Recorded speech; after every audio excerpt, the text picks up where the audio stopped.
ড্রামাটির শুরুতেই আমরা হাই স্কুলে পড়া একটি মেয়েকে দেখতে পাই। ও এখানে ডক্টরের কাছে এসেছিল নিজের রিপোর্ট নেওয়ার জন্য। এখানে তো ডক্টর জানায় ও প্রেগনেন্ট রয়েছে, আর এই মেয়েটি এটা জানতে পেরে অনেকটা বেশি অবাক হয়ে যায়। আর ও হচ্ছে আমাদের ড্রামার ফিমেল লিড, নাম ছিল শাও। ডক্টর শাওকে এটাও বলেছিল যে তুমি চাইলে এখন আর অপারেশন করাতে পারবে না, তুমি অনেকটাই ছোট। আমরা কয়েক মাস আগের একটি সিন দেখতে পাই যেখানে আমরা শাওকে দেখেছিলাম। শাওয়ের সৎ মা তো ওকে ড্রাগস দেওয়া অবস্থায় একটি হোটেল রুমে পাঠিয়ে দিয়েছিল, আর এখানে আগে থেকেই একটি ছেলেও ছিল। তো শাওয়ের মা এখানে শাওকে রেখে চলে যাওয়ার পর ছেলেটি এখানে শাওয়ের সাথে বাজে ব্যবহার করতে নিচ্ছিল। শাও তখন ওই ছেলেটির মাথায় আঘাত করে এখান থেকে পালিয়ে গিয়েছিল। এরপরে আমরা এই হোটেলে এই ড্রামার হ্যান্ডসাম মেল লিডকে দেখতে পাই। ওর নাম ছিল জু। জু 1 নম্বরের একজন প্লে বয় ছিল, আর সে কিন্তু অনেকটা বড় একটি কোম্পানির প্রেসিডেন্টও ছিল। জুয়ের কাছে ওর গ্র্যান্ড মা ফোন করেছিল, বলছিল যে তুমি কোথায় রয়েছো, তোমার দেখো বিয়ে করার বয়স হয়ে গিয়েছে, তুমি তো এখন 30+ হয়ে যাচ্ছ, তাড়াতাড়ি বিয়ে করে নাও।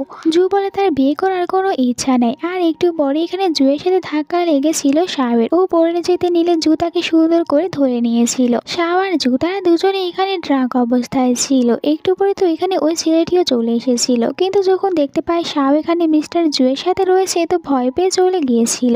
আর শাও তো এখানে মিস্টার জুকে তখন কিস করতে শুরু করে। মিস্টার জু ড্রাগ অবস্থায় ছিল, তাই ও আর নিজেকে কন্ট্রোলই করতে পারে না, শাওকে নিয়ে একটি রুমে চলে আসে। আর দুজনে এখানে একসাথে নাইট স্পেন্ড করে নিয়েছিল। সিনটা এখন আবার প্রেজেন্টে চলে আসে। ডক্টর বলছিল তুমি অনেকটাই ছোট, এখন তো হাই স্কুলে পড়ো, তাই অ্যাবর্শন করাতে পারবে না, তোমারই ক্ষতি হয়ে যাবে। শাও এরপরে ওখান থেকে বাইরে এসেছিল, ও রিপোর্ট দেখছিল আর মনে মনে এটাই বলতে থাকে, আমারই তো খাওয়ার জন্য কোনো টাকা নেই, তাহলে আমি এই বেবিকে কি খেতে দেব। তখনই বাতাসে ওর হাত থেকে রিপোর্টটি পড়ে গিয়েছিল। ও যখন রিপোর্টটিকে নিতে যাচ্ছিল তখন এখানে একটি কার চলে আসে। একটুর জন্য শাও এখানে বেঁচে যায়, ওর অ্যাক্সিডেন্ট হয় না। আর আমরা এই কারের ভিতরে জুকেই দেখতে পাই। এখানে জুয়ের সাথে একটি মেয়েও ছিল। পরে যখন শাও দেখতে পেয়েছিল এই কারের ভিতরে জু আছে, ও তো জুকে চিনতে পারে। অনেকটা বেশি ভয় পেয়ে গিয়েছিল যে জু ওর রিপোর্টটা না দেখে নেয়, তাই তো এখান থেকে উঠে পালিয়ে যায়। কিন্তু জু এখানে শাওকে দেখার পর চিনতে পেরেছিল। এরপরে আমরা ওই মেয়েটিকে দেখতে পাই যে জুয়ের সাথে ছিল। মেয়েটির নাম জিয়া। জিয়ার ফ্রেন্ড জিয়াকে বলছিল, আমার মনে হয় জু তোকে সত্যি লাইক করে, কারণ তুই তো ওর সাথে 4 মাস ধরে আছিস। আর যদি লাইক না করতো তাহলে কবেই তোকে ছেড়ে দিত, কারণ জু কখনোই একটি মেয়েকে এতদিন ওর সাথে রাখে না। আর এই বারে আমরা শাওকে দেখতে পাই। শাও এখানে জব করতে এসেছিল, আর এখানে বলতে থাকেন জিয়া, আমার তো এমন কিছুই মনে হয় না, ও যদি আমাকে লাইক করতো তাহলে এই 4 মাসে আমাকে একবারও কেন টাচ করেনি। এদের সব কথাগুলো এখানে শাও শুনতে পেয়েছিল। এরপরে শাও ওদেরকে ওয়াইন দেওয়ার জন্য এসেছিল, আর এখানে তো ও ভাবতে থাকে জুয়ের কথা, যে জু তো ওই দিন আমাকে কিস করেছিল, তাহলে ওর গার্লফ্রেন্ডকে এখন পর্যন্ত টাচ কেন করেনি। ওর কাছ থেকে ভুল করে ওয়াইন পড়ে গিয়েছিল জিয়ার উপরে, তাই তো জিয়া রেগে গিয়ে ওকে অনেক জোর একটি থাপড় মারে, আর ওকে অনেক বেশি বকা দিতে থাকে। তখন এই বাড়ির ম্যানেজার এসেছিল, ওকে দূরে সরিয়ে দেয়। এরপরে জিয়াকে বলে, আপনি কোনো চিন্তা করবেন না, একে আমি এই জব থেকে বের করে দেব। শাও তো এটা শুনে অনেকটা বেশি অবাক হয়ে যায়, আর ও জিয়ার কাছে অনুরোধ করতে থাকে যেন জিয়া ওকে ক্ষমা করে দেয়। অনেকবার জিয়াকে সরি বলতে থাকে যে আমার কাছে এই জবটি অনেকটা বেশি ইম্পর্টেন্ট, কিন্তু জিয়া তো ওর কোনো কথাই শোনে না, ওকে অনেক জোরে ধাক্কা মেরেছিল, আর ওর উপরে অয়েনও ফেলে দিচ্ছিল। শাও যখন পড়ে যেতে নিচ্ছিল তখন এখানে জু এসেছিল। শাওকে আবারও এখানে সুন্দর করে ধরে নিয়েছিল। এরপরে বলতে থাকে যে এখানে এসব কি হচ্ছে। ম্যানেজার বলে, এই মেয়েটি এখানে জিয়ার সাথে খারাপ ব্যবহার করেছে, আপনি কোনো চিন্তা করবেন না, আমি এক্ষুনি একে জব থেকে বের করে দিচ্ছি। তখনই জিয়া এসেছিল, বলতে থাকে, দেখো না, এ আমার এত দামি একটি ড্রেস নষ্ট করে দিয়েছে, যেটা কিনা তুমি আমাকে গিফট করেছিলে। জু তখন শুকে বলে, টাকা দিয়ে সবকিছু মিটমাট করে দাও। এই শুয়ের আঙ্কেল ছিল জু, আর বলেছিল এখানে শাওকে তার সাথে আসার জন্য। শাও তো ভয় পাচ্ছিল যে ওর সাথে যাওয়ার পর না জানি আবার ও কি করে। আর এখানে ম্যানেজারকেও চলে যেতে বলেছিলেন জু। এদিকে তো জিয়াকেও বলছিল তুমি এখান থেকে চলে যাও। আর জিয়া এইটা দেখে অবাক হয়ে গিয়েছিল, জু এই মেয়েটিকে কেন নিজের সাথে করে নিয়ে যাচ্ছে। শাও যাবে না, তাই বলে আমার ব্যাগটি আমার কাছে নেই। তখনই তো সু ব্যাগটি নিয়ে চলে এসেছিল, যার কারণে তো জু শাওকে জোর করে একটি প্রাইভেট রুমে নিয়ে যায়। এরপরে অনেকটাই বেশি ক্লোজে চলে যায় শাওয়ের। শাও তো অনেক বেশি ভয় পাচ্ছিল, এটি ছুরি নিয়েছিল, বলছিল একদমই আমার কাছে আসবে না। এখানে জু ওই ছুরিটি তার কাছ থেকে কেড়ে নেয়। এরপরে শাওকে ওর পাশে বসতে বলছিল। শাও অনেকটা বেশি ভয় পেয়ে পেয়ে পাশে গিয়ে বসে পড়ে। জু বলে, তুমি এখানে কেন এসেছো? তুমি কি ওই রাতের জন্য আমাকে ব্ল্যাকমেল করতে চাচ্ছ?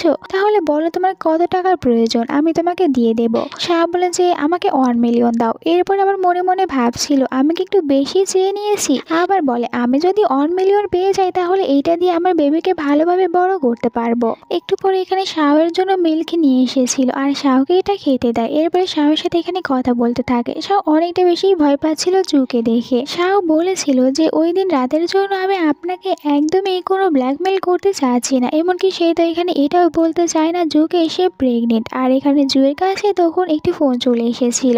জুকে বলতে থাকে যে এখন আমাদের সব প্রবলেম শেষ হয়ে যাচ্ছে, আমরা ওকে হসপিটালে নিয়ে যাবো, দেন ওর অপারেশন করাবো। আর এখানে জু ওর কোম্পানি নিয়ে কথা বলছিল আর শাহ এইদিকে জুকে ওর রিপোর্ট দেখাতে চাচ্ছিল। কিন্তু যখন জুয়ের এইসব কথাগুলো শুনতে পায় তো সে অনেকটা বেশি ভয় পেয়ে গিয়েছিল। মনে করছিল যে জু এখানে তার অপারেশন করাবে, এই কারণে তাড়াতাড়ি করে রিপোর্টটি লুকিয়ে রাখে। এরপরে তো জু নিজের কোটটি এখানে শাহকে পরিয়ে দিয়েছিল। তখনই ভিতরে শু চলে আসে। ও নিজের চোখ বন্ধ করে রাখছিল, যার কারণে তো জু রেগে বলে, এখানে ওভার অ্যাক্টিং করার কোনো কিছুই নেই, আমরা দুজনে এখানে রোম্যান্স করছিলাম না। এরপরে বলতে থাকে, কেন এসেছো এটা বলো। শু বলে, গ্র্যান্ডমা অনেকটা বেশি অসুস্থ, তাই তোমাকে বাড়িতে যেতে বললো তাড়াতাড়ি। আর এটা শোনার পর জু বলে, তাহলে ওকে তুমি 1 মিলিয়ন টাকা দিও আর ওকে বাড়ি পর্যন্ত পৌঁছে দাও। জু চলে যাওয়ার পরে শু এখানে শাহের সাথে কথা বলতে থাকে। ও নিজের পরিচয় শাহকে দিতে চাচ্ছিল, শাহকে টাকাও দিতে চাচ্ছিল, কিন্তু শাহ তো এটাই মনে করে যে জুয়ের সাথে হয়তোবা এই ছেলেটাও মিলে রয়েছে তার অ্যাবর্শন করানোর জন্য, তাই তো ও টাকা না নিয়ে এখান থেকে ভয় পেয়ে পালিয়ে গিয়েছিল। কিন্তু ও পালিয়ে যাওয়ার আগে ভুল করে এখানে ওর রিপোর্টটি ফেলে রেখে যায়, যেটা শু দেখতে পায় আর ও এটা পড়ে নিয়েছিল। অন্যদিকে জু তাড়াতাড়ি করে বাড়িতে চলে আসে আর আমরা গ্র্যান্ডমাকে দেখতে পাই তিনি তো এখানে মজা করে খাবার খাচ্ছিল, কিন্তু জুকে দেখার পর খাবারগুলো তাড়াতাড়ি করে এখানে লুকিয়ে রাখে। এরপরে জু বলতে থাকে, আপনি বারবার কেন এরকম অভিনয় করেন আমাকে বাড়িতে নিয়ে আসার জন্য?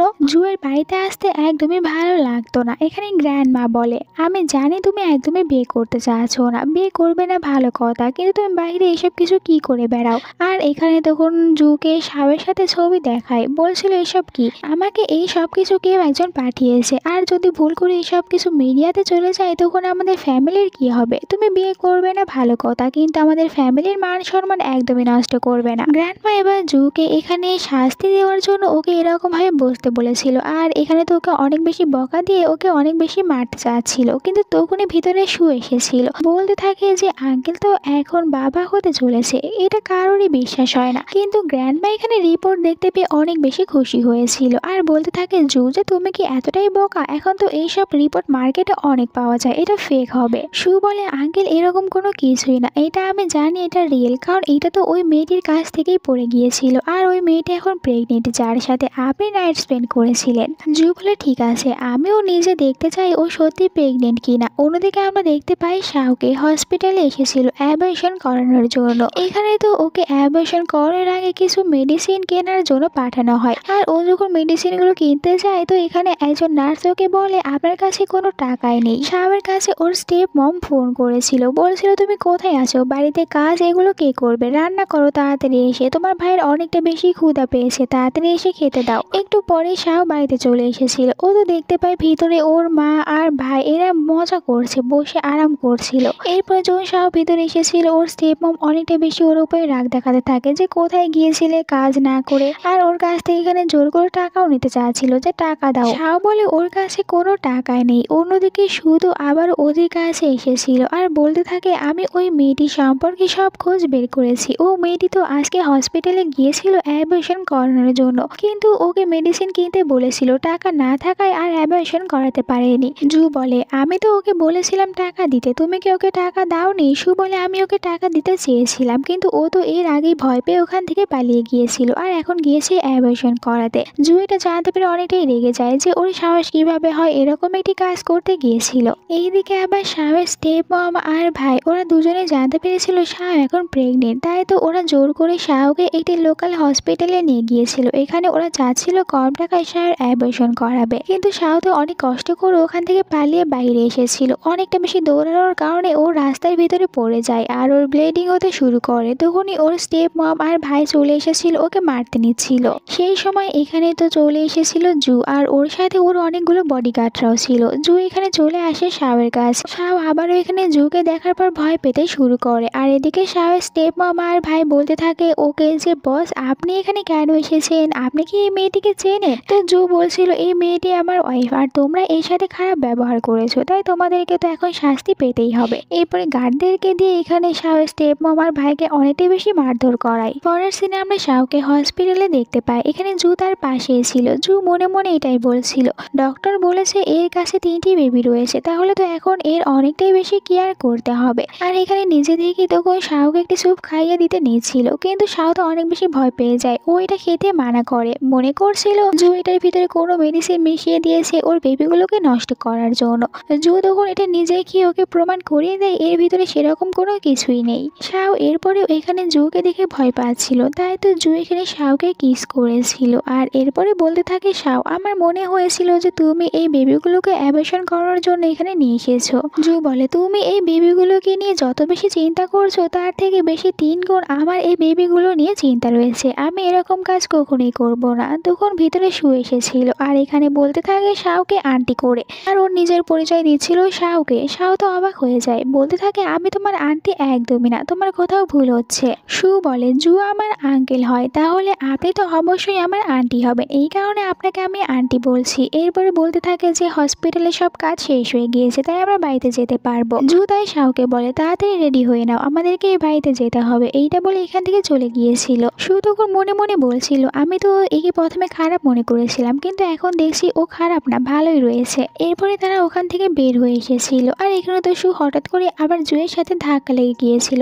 আসলে সে মনে মনে এখানে অনেক কিছুই ভাবছিল, তাই এরকমটি করে ফেলেছে। জু বলে এত কি ভাবছো, ভালোভাবে চলাফেরা করো, তোমার এখন নিজের প্রতি খেয়াল রাখতে হবে। এরপরে তারা কারের ভিতরে ছিল। এখানে জু আবারও শুয়ের দিকে যাচ্ছিল, যার কারণে তো শু তাড়াতাড়ি করে ওর নিজের মুখে হাতটি রেখে দিয়েছিল, ভাবছিল যে এখানে জু তাকে কিস করবে। আর জু তো আসলে এখানে ওর সিট বেল্টই বেঁধে দিচ্ছিল। এরপরে বলছিল আজকাল যুগের মেয়েরা সবসময় একটু বেশি ভেবে নেয়। এরপরে বলতে থাকে শাও আমরা দুজনে এখন কোথায় যাচ্ছি? জু বলে আমরা দুজনে এখন আমাদের ম্যারেজ সার্টিফিকেট নেওয়ার জন্য যাচ্ছি। তো এরপরে ওরা দুজনে একসাথে ম্যারেজ সার্টিফিকেট নিয়ে বের হয়ে আসে। শাও বলছিল জুকে আমি জানি আপনি আমাকে বিয়ে করেছেন শুধুমাত্র এই বেবিগুলোর জন্য, তাই আপনি কোনো চিন্তা করবেন না, ভবিষ্যতে যখন আপনার আমার থেকে ডিভোর্স নেওয়ার প্রয়োজন হবে তখন আমাকে বলে দেবেন, আমি ডিভোর্স দিয়ে দেব।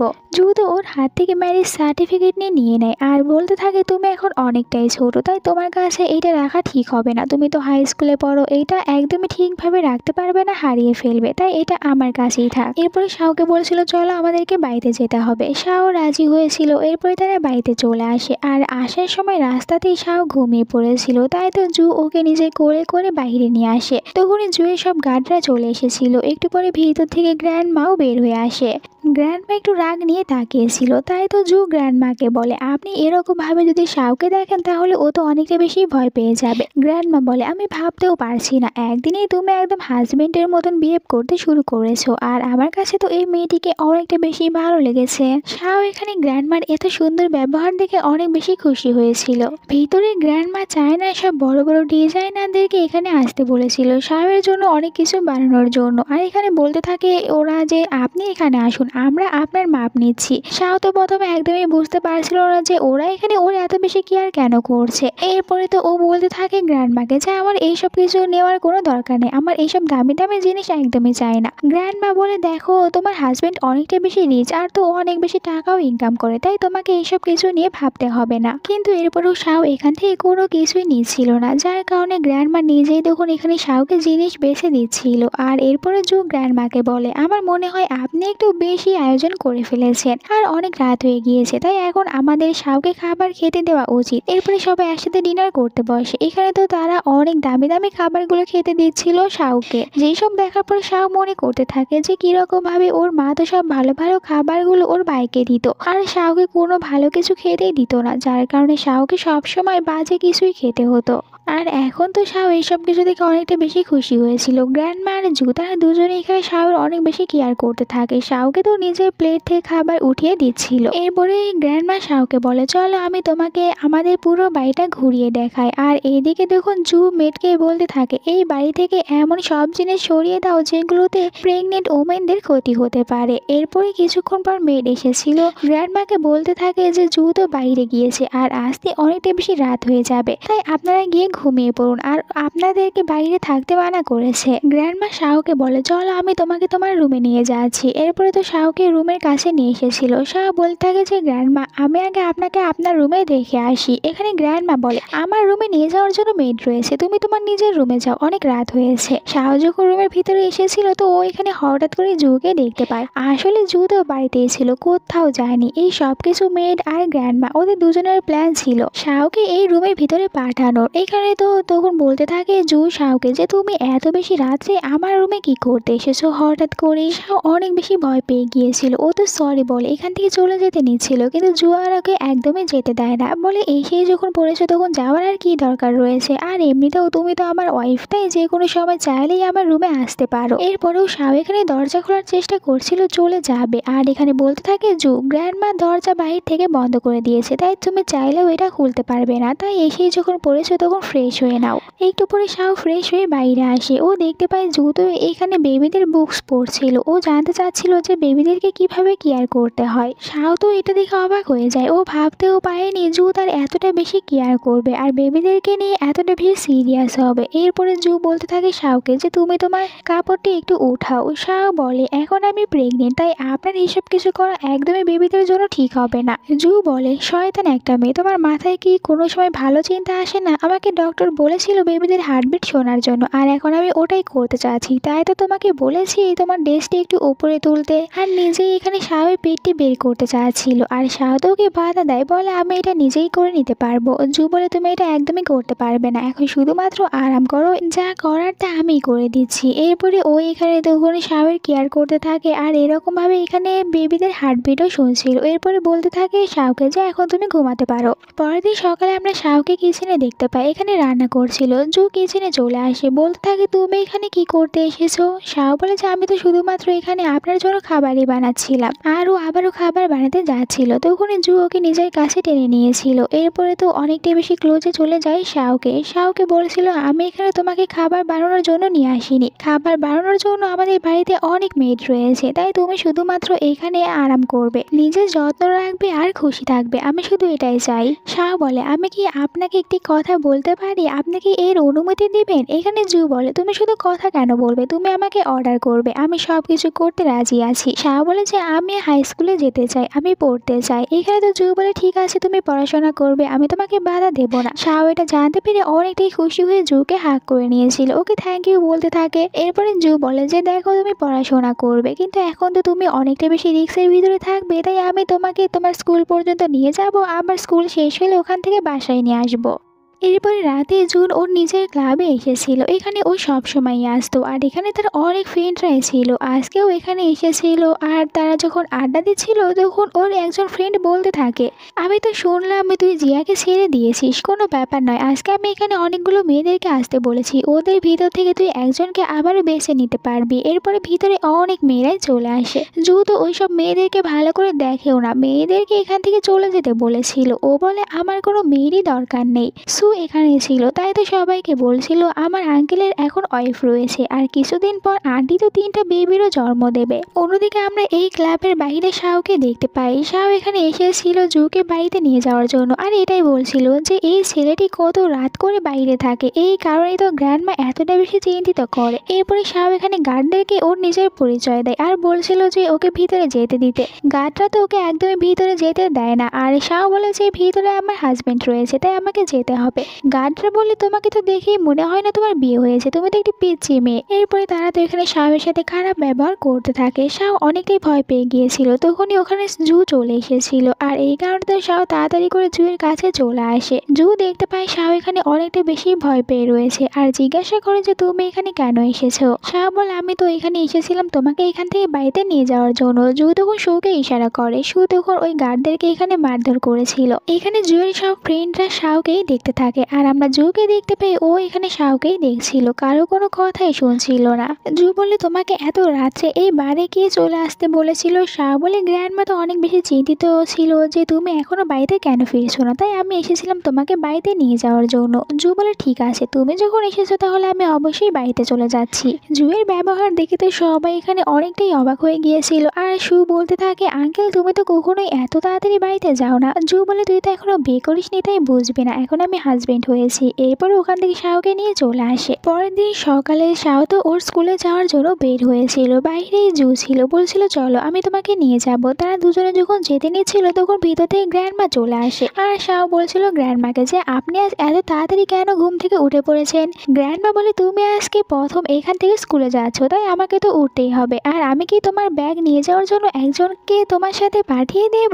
জু বলে আপনি শুধু একজনকে কেন পাঠাবেন, দরকার পড়লে ওর জন্য পুরো স্কুলটাই কিনে দিন। এরপরে তো ওখান থেকে শাওকে নিয়ে শাওয়ের স্কুলে চলে এসেছিল। শাও এখানে জুকে বলে এরপর থেকে যখন তুমি আমার স্কুলে আসবে তখন তোমার এই গাড়িটা স্কুলের বাইরে রাখবে, আর ভিতরে যদি কেউ আমাদের দুজনকে একসাথে দেখে নেয় তাহলে দেখবে এটা নিয়ে অনেক কথা বের হবে, তাই আমি চাই না এইসব কিছু হোক। জু বলে ঠিক আছে, আমি তোমার কথাগুলোই শুনবো। দুজনে যখন কথা বলছিল তখন দূর থেকে এদেরকে মিনমিন নামের একটি মেয়ে দেখতে পেয়েছিল, আর ও তো বুঝতে পারে না যে এদের ভিতরে আসলে চলছেটা কি।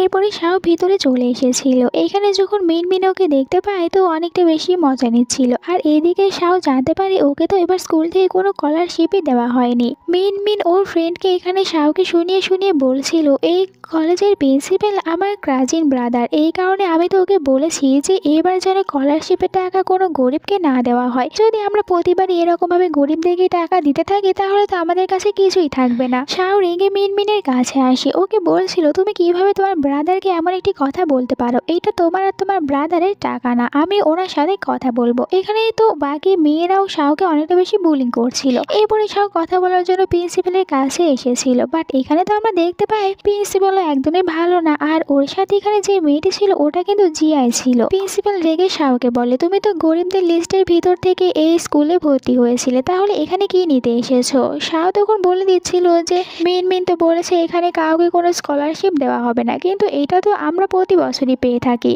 তখনই জিয়া প্রিন্সিপালকে বলতে থাকে আমি আমার ফ্রেন্ড মিনমিনকে চিনি, ও এরকম কোনো কিছুই বলবে না, আর এই মেয়েটির কোনো কথাই শুনবে না। এখানে কিন্তু সবাই এটাও জানতে পেরেছিল যে শাও এখন প্রেগনেন্ট, আর এখানে শাওকে বুলিং করে ওকে ফেলে দিয়েছিল। তখনই ভিতরে জু এসেছিল। শাওকে এরকমভাবে দেখে ওর তো অনেক রাগ হয়। ও শাওকে বলে তুমি কি ঠিক আছো, তোমার কোথাও লাগেনি? এরপরে তো অনেকটাই বেশি রেগে যায় প্রিন্সিপালের ওপরে, আর প্রিন্সিপালকে বলছিল যে আমাকে এখানে কেন ডেকেছেন। প্রিন্সিপাল বলে আমি কি পাগল নাকি যে আপনাকে ডাকতে যাবো, আপনাকে তো ডাকলে আমি আর এখানে থাকতেই পারবো না। জু বলে আপনি এই মেয়েটির হাজবেন্ডকে দেখতে চাচ্ছিলেন না, আমি ওর হাজবেন্ড, তাই আমি তো ভিতরে আসবো, আর ওর কাছে যে বেবিগুলো রয়েছে ওগুলো আমারই বেবি। এই কথাটি জানার পর সবাই অবাক হয়ে গিয়েছিল। জিয়া তো বলতে থাকে এটা কিছুতেই হতে পারে না, তুমি এখানে মিথ্যে কথা বলছো, তুমি তো আজ পর্যন্ত কারোর সাথে এরকম করে কিছুই করনি। জু এখানে জিয়ার কথাগুলোতে একদমই পাত্তা দেয় না, আর প্রিন্সিপাল এখানে তখন জিয়াকে থাপ্পড় মেরেছিল যে তুমি চুপ করো। এরপরে তো এখানে সরি বলতে থাকে জু আর এই শাওকে, বলছিল ভুল হয়ে গিয়েছে। জু শাওকে বলে তুমি বাইরে যাও, আমি একটু পরই আছি।